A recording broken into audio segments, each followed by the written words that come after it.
Salut la famille RC Cheva Foot et bienvenue comme ça sur le canapé avec un international gabonais au nom de Hans Goubi Demba. Hans, bonsoir, Bonsoir. comment tu vas? Moi, ça va, je vais bien et toi? Bien, bien, merci. Tu es prêt? Bon, ça va, je vais bien. Est-ce que tu es prêt? Parce qu'il faut déjà te regarder.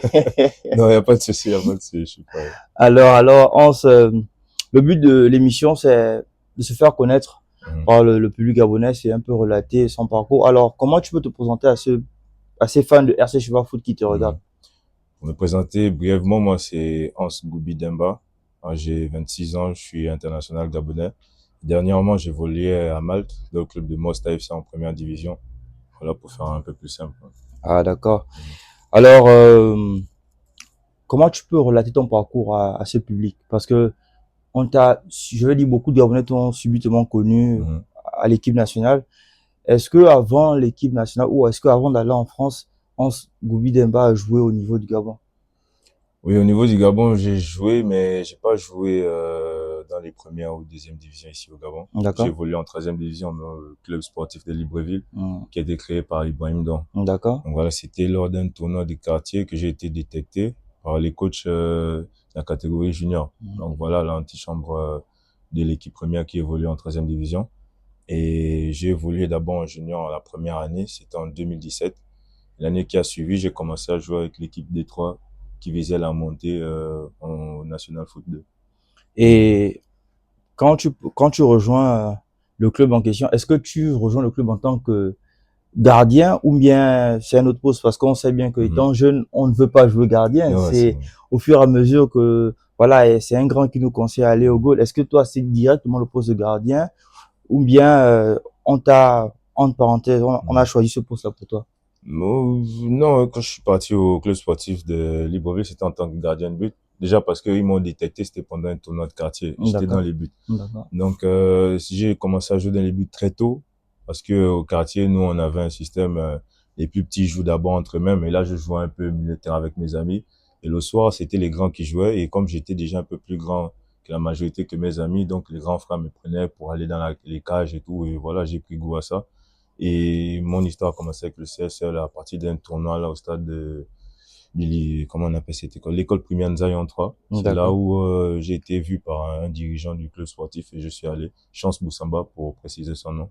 C'est là où j'ai commencé à jouer avec le club sportif, mais sinon j'ai connu que le poste de gardien de but en club. Oui, en Mhm. club, mais ce Mhm. sont les grands du quartier qui t'ont forcé à aller Ouais, ouais, au goal il parce que m'a de base, forcé. c'était pas ça. Non, de base, c'était pas ça. Au début, c'était contraignant, mais avec le temps, voilà, j'ai commencé à prendre goût. J'ai commencé à aller jouer les tournois dans les buts, aller là-bas dans les buts. Mais sinon, de base, c'était milieu de terrain avec des amis, quoi. Ah, d'accord. Mhm. Ok, ensuite, bon, tu n'as pas la chance d'évoluer en élite au Gabon. Mhm. Tu faisais aussi les études. Comment tu Ok. as pu gérer le temps football et études en même temps, sachant bien qu'au Gabon, c'est un peu compliqué. Non, au Gabon, j'ai géré ça très difficilement parce que les parents n'étaient pas d'accord sur le fait que je joue au foot. D'accord. Donc, déjà, quand je jouais avec le club sportif de Libreville, j'étais en classe de seconde. Donc, c'était un peu difficile de jumeler ça. Pour la petite anecdote, j'ai été appelé en U17 quand Ibela était coach. Je suis arrivé là-bas et j'avais laissé l'information à mon cousin, tu vois, pour qu'il puisse dire que voilà, dis à la vieille que moi je suis parti et tout. Et derrière moi, elle m'appelle, puisqu'elle rentre du travail, elle m'appelle, elle demande, oui, tu es où, qu'est-ce que tu fais là-bas? Sors de là-bas tout de suite où je viens te chercher. Waouh. Voilà, donc je suis sorti moi-même du regroupement, je suis rentré à la maison. Mais le foot, ça passait par les bonnes notes chez moi. Donc au Gabon, c'était un peu difficile parce que si tu t'investis totalement dans le foot, les études passent un peu en second plan parce qu'au niveau du timing, c'est difficile. Des fois, tu termines l'école à 16 heures, tu as l'entraînement à 16 heures, donc tu viens un peu tard, tu t'entraînes et tu es fatigué.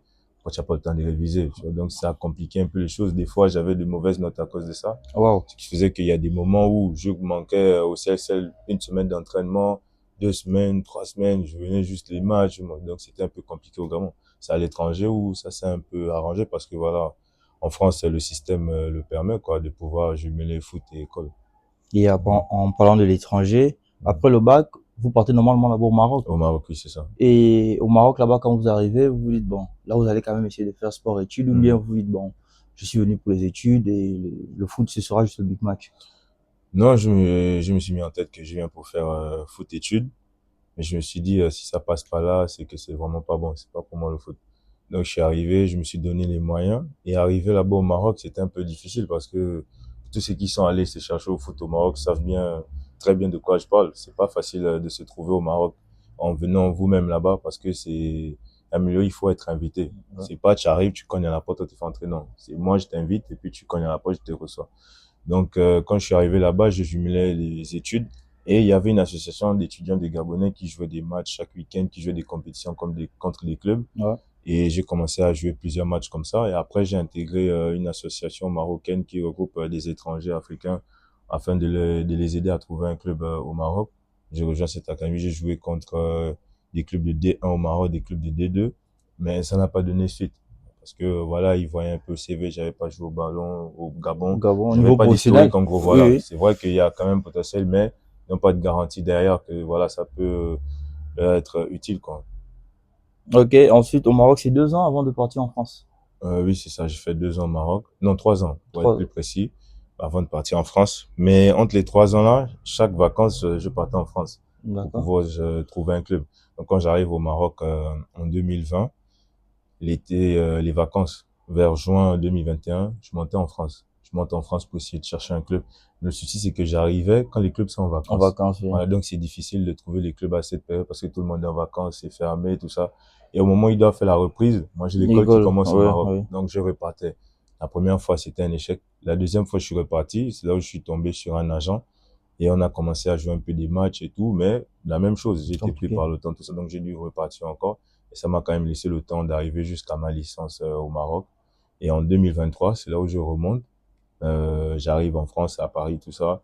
Donc il y a un club qui lui demande un gardien de but sur le champ, quoi. C'était un club de National 3. Oui. C'est là où je suis parti directement à l'US en l'étape comme ça. Une semaine d'essai, alors que je devais en faire deux, trois. Mais en une semaine d'essai, ils ont vu, bon, voilà, il nous plaît, donc on veut le garder. Les choses se sont bien passées, quoi. Et quand tu pars en France, en fait, Mhm. tu pars en France, c'est parce que c'est le club qui t'appelle ou tu te dis, bon, tu as fini la licence ici. Mhm. Tu pars en France parce que, bon, c'est ouvert et tu peux continuer l'école et en espérant Mhm. signer quelque part. Oui, je pars plus en France aussi avec l'idée de vouloir trouver un club de foot. Parce que D'accord. le football, c'est quelque chose qui me tient à cœur depuis longtemps. Oui. Parce que quand j'étais même au Maroc et que je voyais que la situation n'évoluait pas, je me sentais mal à l'aise, j'étais mal, limite j'étais dépressif parce que voilà, je faisais pas ce que j'aimais. J'aimais l'école, oui, mais Pas plus que le foot. mais voilà, pas plus que le foot. Donc il fallait forcément que je me donne tous les moyens de me dire que voilà, j'ai tout essayé, ça n'a pas marché.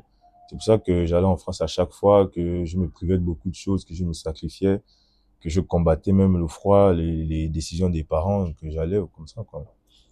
Ok. Mhm. Tu arrives en France, tu joues à Rouen l'étape et Mhm. cette Thierry Mouyuma, sélectionneur du Gabon, cette période, le Gabon cherche des gardiens Mhm. et Thierry Mouyuma nous fait connaître Hans Goubi Demba parce que c'est par le canal de Thierry Mouyuma que nous Mhm. avons connu, que Ouais. nous avons connu. Alors, comment tu vis ta première sélection ou ta première convocation? Est-ce que tu crois ou tu te dis c'est un prank? Ben, tout commence à l'entraînement. Mm. Je termine, parce que là-bas, en intrant, on s'entraîne généralement le soir. Je termine l'entraînement aux environs de 18 heures. Mm. Et quand je rentre à la maison, je vois mon téléphone, il a sonné plusieurs fois. C'est d'abord un jeune du quartier qui m'a appelé. Il me dit, voilà, écoute, il y a un agent qui te cherche et tout, parce que voilà, le coach Thierry est en train de refaire l'équipe, il faut, voilà, que des nouveaux. Je dis, ben, qu'est-ce que tu expliques, toi? Qu'est-ce que tu en sais? Ouais, y a pas de souci. Comme tu dois, je te passe l'agent. Donc voilà, c'était un agent gabonais. Donc il m'a appelé le même soir et tout. Il m'a expliqué que voilà, donc, le coach Thierry vient d'arriver. Voilà, il y a la suspension d'Amonom, voilà, et puis il y a Kenobi qui est disponible, il n'y a pas le championnat au Gabon, donc ce qui fait que c'est un peu compliqué. Donc il est en train de repérer un peu partout tous les Gabonais qui sont qui sont à l'étranger pour Ouais. voir qui peut sélectionner tout ça. Et nous t'avons vu sur notre base de données, mais nous ne savons pas grand-chose de toi. Donc le coup de fil, moi, j'y croyais pas trop. Après, il m'a demandé d'envoyer des vidéos. J'ai envoyé mes vidéos. C'était plus des vidéos de big match, comme on va dire au quartier, Mm. et Ça, d'entraînement, c'est tout ça. l'agent ou bien? Ça, c'est l'agent Ok, avec ok. qui je parle d'abord. D'accord. Donc, je lui envoie tout ça. Et quelques temps après, il me dit, voilà, c'est bon, le coach va te sélectionner et puis il va t'appeler. Parce que je viens de terminer 1 heure d'appel avec lui, il va t'appeler. Comme ça. Comme ça. Il m'achète. Et quelques temps après, je reçois le message du coach. Parce qu'il me dit, bon, écoute, voilà, j'aimerais m'entretenir avec toi au téléphone, mais vu qu'il y a tellement de choses à gérer, je peux pas t'appeler tout de suite. Donc, ce qu'on va faire, c'est qu'on va avoir une discussion directement quand tu viendras. Mais sinon, nous avons vu tes vidéos, nous avons apprécié le profil. Je me suis renseigné auprès des coachs qui te connaissent un peu de vue, qui t'ont rencontré au moins une fois, et les entraîneurs que tu as eu au CSL. Donc voilà, tu es sélectionné. Bon, là encore, j'avais des doutes parce que je me disais, j'ai pas d'identité téléphonique. Un bon soir, je reçois un mail, Fédération Gabonaise de Football. Je me dit waouh. Je me suis dit waouh, et je suis resté sur ce mail peut-être pendant toute la semaine parce qu'ils m'ont envoyé la convocation une semaine avant. Ok. Donc le mail, l'ordinateur était là, le mail était là, je restais juste à, j'ai lu ça peut-être tous les jours, je dormais, je me réfléchis, je dis attends, est-ce que c'est réel? Je clique comme ça pour voir si c'était réel. Et après le jour de la liste, ben c'est la joie complète. Et j'avais caché la nouvelle à ma famille, tout ça, donc personne ne savait. Ouais. Donc ils ont vu ça comme un boom directement, voilà, boum, on se dit sélectionné quoi. Alors tu viens, tu intègres la dernière. C'est un peu compliqué à cause du niveau un peu, à cause de ton niveau en France. Et mais tu arrives, je crois, ça date ta troisième convocation ta deuxième Non, c'est la première convocation que je joue. Que tu joues, Nubi se blesse. C'est la première convocation. Hein. Et comment tu vis en fait, comment tu vis ce moment? C'est-à-dire, tu t'attends même pas à jouer, tu t'attends même à venir comme troisième gardien parce que je pense on prend Loïs qui ne joue pas parce qu'il faut au moins 3 gardiens. Oui, et toi, tu viens normalement comme troisième en fait. Mais en fait, comment tu vis ce moment? Tu quittes de troisième à deuxième et deuxième, tu joues le match. Comment tu vis ce moment? En fait, quand on arrive là-bas au regroupement, donc nous on nous a pas dit qui est premier, deuxième, troisième. Donc le coach série juge plus par rapport à la forme du moment. Les joueurs qui sont en activité, qui répondent à certains critères de performance. Et à la veille de match, le coach des gardiens, il nous donne le classement de ceux qui vont jouer. Donc voilà, il a dit voilà, c'est Junior qui commence. Voilà, on c'était deuxième, là c'est troisième. Après il a expliqué que voilà, parce qu'il n'y a pas le championnat au Gabon et que là ça faisait un moment qu'il n'a pas joué en compétition. Donc le mettre comme ça sur un match international plus le premier match, c'est un peu un risque. Donc j'étais deuxième, mais je m'attendais pas à jouer. Donc le jour du match arrive maintenant, voilà, nous on prépare Junior, on l'accompagne comme il faut et tout. Et malheureusement, il se blesse, je sais plus à quelle minute, mais en première mi-temps. Donc voilà, moi je vois qu'il s'écroule et on m'envoie à l'échauffement. Donc je pars m'échauffer tout naturellement avec le coach des gardiens. Après je suis encore revenu sur le banc de touche parce que voilà, il s'est relevé, mais on voyait que ça tenait plus. Donc là, j'avais plus le temps d'aller m'échauffer. Donc il fallait que je remette les paires, des gants, tout ça et que je monte sur le terrain. Après, je m'étais vraiment pas préparé à jouer ce match. Je m'attendais pas parce que c'est une première expérience internationale pour moi. C'était la première fois aussi que j'allais jouer dans le stade de Franceville, que j'y mettais pied, tout simplement. Donc, c'était une découverte pour moi sur tous les plans, que ce soit au stade plein, stade vide, match international, équipe nationale. Donc, c'était un peu difficile, mais je m'en suis sorti quand même de la meilleure des manières, quoi, parce que c'est pas donné à tout le monde de réaliser ce que j'ai pu faire, même s'il y a eu on va dire, voilà, des trucs qui se sont passés, des choses moins bonnes. Mais en gros, voilà, c'était 2 matchs, 2 victoires, et puis c'est ce qu'on retient à la fin. À la fin, ok. Bon, c'est vrai que première quand même compliqué, on voit des sorties. Après, bon, on peut comprendre que ça te met la pression, le stress, parce que l'équipe nationale, c'est pas le club, c'est autre chose. Derrière, il y a 6 points, c'est ça? Oui, c'est 6 ça. points, il y a 6 points, vous repartez en club. Et toi, quand tu reviens en club, tu te dis, bon, tu es international, est-ce que tu te dis qu'avec ce critère, parce qu'on sait quand même qu'à l'étranger, surtout en France, pour au moins gravir les échelons, si on n'a pas un critère international, on va toujours stagner. Est-ce que tu te dis avec le critère international, bon, c'est bon, tu te dis les portes vont s'ouvrir à toi?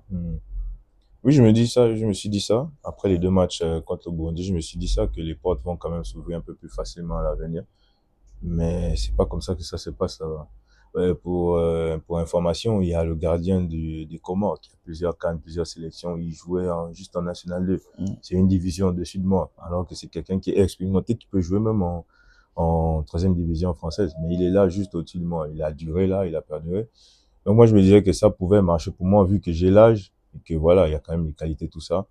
Donc, mais quand je repars dans mon club, je garde quand même la tête sur les épaules. Je continue à travailler, mais la vision de mes coéquipiers et des coachs a changé. C'était plus la même chose. Ils ne me voyaient plus de la même façon. International. Voilà, Oui, c'est logique, ils ont un voilà. international dans les rangs. C'est plus le même Hans qui revient, quoi. Il y a quelque chose qui a changé. Même au niveau des entraînements, j'étais un peu plus présent, un peu plus impactant. J'avais une vision un peu élargie du jeu qu'auparavant, quoi. Mais sauf que sur le plan mercato, Moi, je me disais que ça allait se bouger facilement, mais c'est pas comme ça. Le football, c'est pas parce que tu deviens international du tic au tac, voilà, Que- tu vas trouver un club obligatoirement. Il y a beaucoup de choses qu'il faut remplir avant d'y arriver. Et ensuite, tu fais encore une saison en plus du côté de rang l'étape, C'est ça. parce qu'on s'attendait quand même à ce que, bon, Mhm. au moins une N2. Mhm. Mais bon, là, c'est ce que les fans veulent et la réalité du terrain. Mhm. Il fait une saison en plus et lors de ta dernière saison, il y a, entre parenthèses, un passage à vide parce que tu joues quasiment pas de match. Bon, selon les informations qu'on a, c'est que le club sait que tu veux partir et là, ils sont en train de préparer la saison prochaine. Est-ce que c'est la version exacte ou bien c'est juste parce qu'il faut couvrir Non, c'était la version exacte. Parce que le club, quand je suis devenu international gabonais à l'US en l'étape, oui, pour eux, j'étais déjà sur le départ. Pour eux, en janvier, j'étais déjà sur le départ. Mais on n'a pas eu cette conversation. Ce que je te dis là, ce sont des informations que j'ai eues juste après la fin de saison.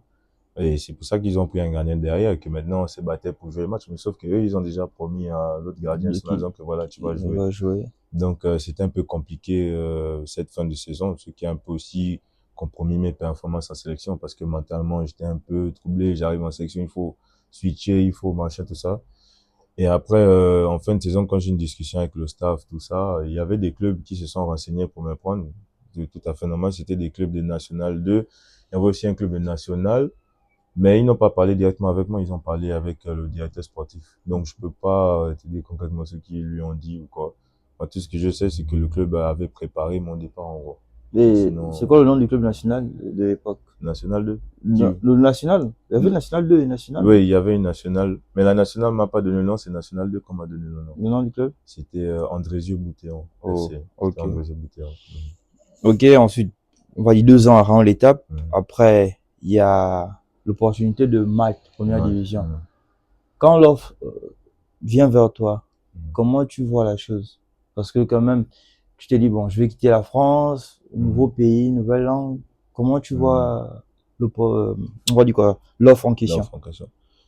Bah, je voyais ça comme une opportunité, tu vois, parce que en France, surtout à cette saison, j'étais titulaire, je jouais tous les matchs à Mm. cette période-là. Depuis le début de saison, je faisais qu'enchaîner, j'étais sur une bonne lancée. Maintenant, l'offre de Malte arrive en janvier. Je me dis, est-ce que j'accepte ce nouveau challenge ou pas? Est-ce que je reste là en National 3 à jouer ou pas? Donc, je me suis assis et il fallait que je donne une décision dans 2 jours, si je pars ou pas. Et je me suis assis. Après, j'ai décidé de parler d'abord au staff. Le staff, j'ai parlé avec eux que voilà, moi, avec mes envies de toujours viser plus loin, plus haut, surtout avec le statut international que j'ai, je leur ai dit, moi, j'aimerais aller jouer en première division à Malte. Bon, ils n'ont pas été frustrés par rapport à ça parce que derrière, il y avait un jeune gardien U20 qui répondait quand même présent comme moi j'étais en sélection. Parce que quand je suis en sélection, les matchs amateurs, ça se Ça passe se tout, tu joue vois. toujours. Donc, et comme aussi le club était quand même sur était un Bon. peu loin de la lanterne rouge, Mhm. et ils se sont dit qu'ils peuvent prendre le risque en recrutant un autre gardien. Donc, ils voulaient que je reste en attendant qu'ils trouvent quelqu'un. Mais sauf que moi aussi, j'étais pris par le temps. Maintenant, le challenge de Malte, quand j'y vais, c'est vraiment l'inconnu. Je connaissais juste parler l'anglais, je connaissais pas le pays, je savais même pas où ça se trouvait au début. Donc, c'était vraiment une découverte. Et comme moi, je suis quelqu'un, j'aime vraiment les challenges. Moi, là où je sais que là, je vais croiser le fer, j'y vais, quoi. Et c'est ça, la vie, ce sont des challenges. Des fois, faut pas hésiter ou réfléchir 1000 fois.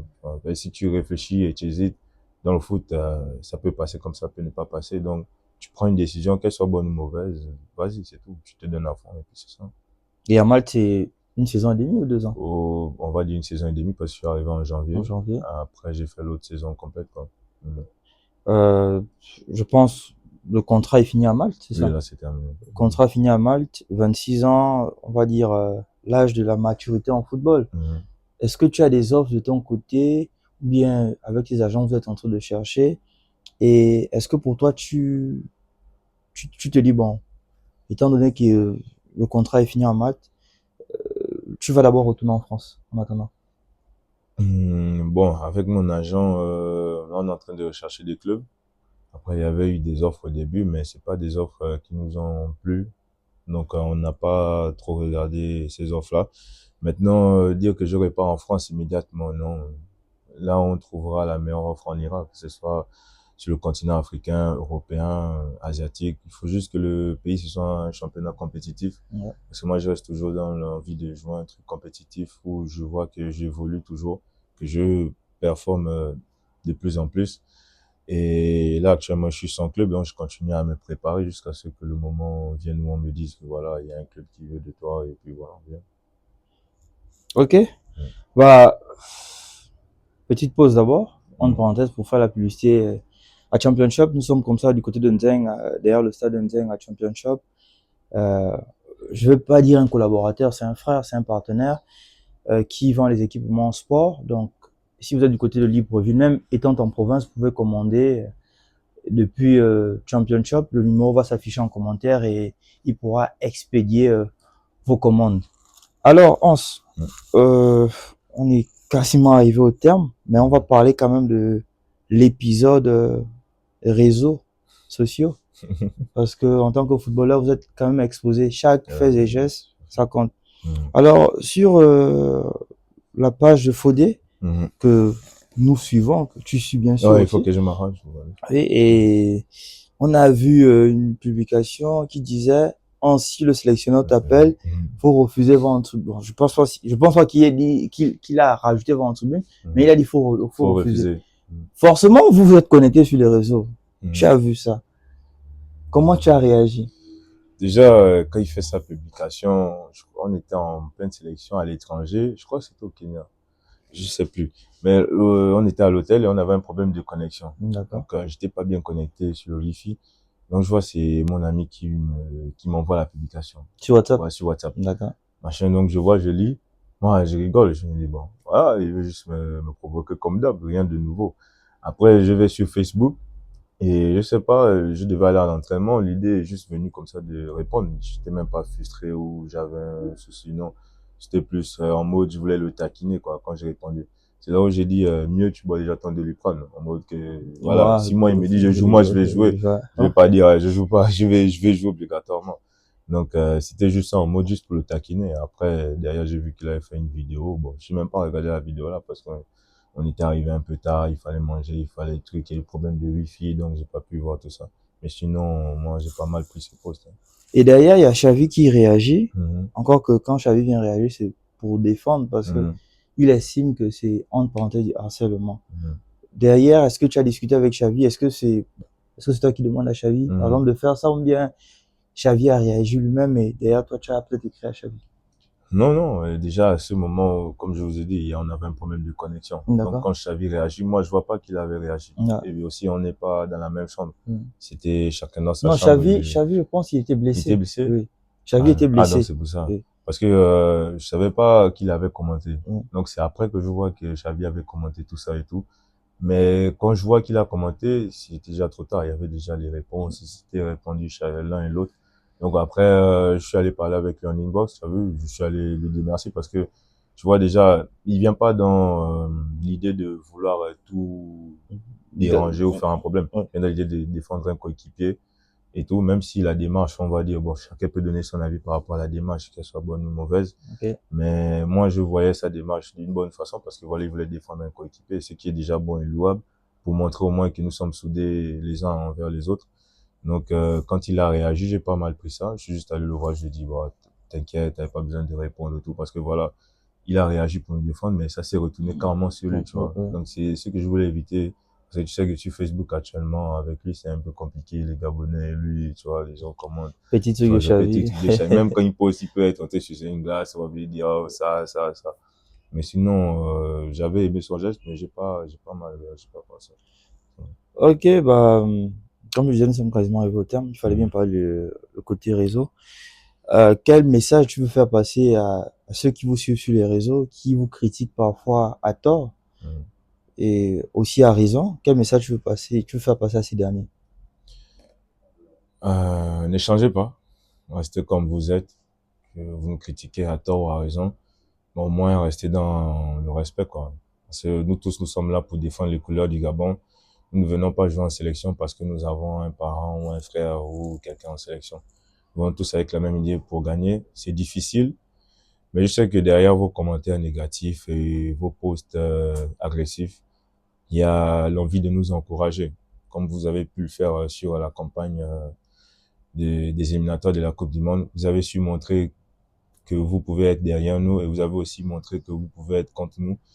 Mais qu'à cela ne tienne, moi, je tiens juste à vous dire que nous tous, nous sommes engagés à réaliser quelque chose de bien pour la sélection du pays. Et que voilà, continuez à nous encourager, nous insulter. Donc, de toutes les façons, ça va toujours nous motiver, quoi que vous fassiez. Et voilà, c'est tout. Ok, bah merci. C'est un Merci pour l'invitation, d'avoir accepté l'invitation, je veux dire.